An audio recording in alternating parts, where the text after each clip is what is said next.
þegar að nýsköpunarráðherra segir við þurfum að búa til grunn þannig að fólk skilji gervigreind áður en að við bjóðum hana velkomna. Já. Fyrsta lagi það ekki að fara að virka, en í öðru lagi þá þannig glötuð tækifæri. Já. Og ég veit að hljómar eins og sé að lesa rosalega mikið í þetta. En ég finn það sem alveg, það stemmingin. Já, og þarna erum við aftur komin í upphaf samtalsins, fólkið sem vil hægja á, fólkið sem vil hraða á. Það að vera í nýsköpun að hraða á. Og það ekki hægt að hraða og hægja á sama tíma.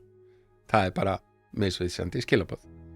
Og þannig ef við viljum vera í nýsköpun, þá erum við að velja þá sem standa fremst og við erum að trúa því að þeir munu síðan draga bátinn fyrir alla, að veist, hagkerfið allt lyftist í gegnum nýsköpun hjá þeim sem eru kannski víraðir í það og þá erum við að styrkja við þá og kannski treysta því að þannig stækki hagkerfið, þannig komi meiri gjaldeyrir inn í kerfið og störfin verði verðmætara í hagkerfinu og þá allt miklu meiri peningar til að hjálpa öllum hinnum sem eru ekki á þeim staðnum.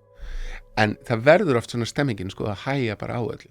Þetta svona að maður sjá þetta í loftslags umræðinu líka þá rosa mikið Evrópa fór bara að hægja á öllu, skattar, cap and trade og veist allt þetta dót.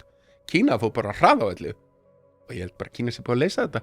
Já, þeir eru allavega að standa sig töluvert betur heldur en allar aðrir og það var ekki út af því að voru að skattleggja sig. Nei, þeir bara þið sem eru að sprikla með sólarrafhlöður og alls konar dót og kjarnorkuver og annað slíkt og bara sólarorkuver út í geimnum og ég veit ekki hvað.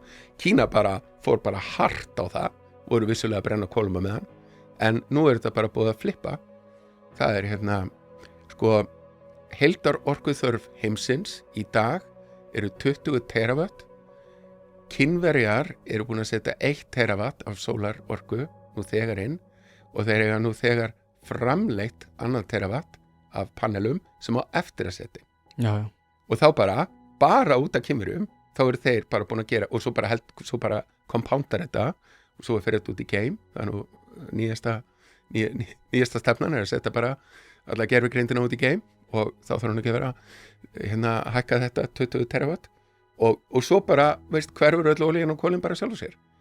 En hitt sem var svona evrópska leiðin, bara hægja á öllu, skattleggja allt í döðlur og allt svo leiðis. Nú Evrópa í stökustu vandræðum og stendur ekki steini við steini í hvað búið að gera, annað en það að vissulega Evrópa náð hlutfallslega reisjónu aðeins upp, þannig að það ansið vel af endurlífanlegum orkuverum í orkugjöfum í Evrópu, en það fyrst og fremst að þeir eru búin að lækka heildarnotkunina, veist, heilu hagkerfin eru bara búin að taka svona japanskt harakiri, Já. Þýskaland og Bretland fremst í flokki.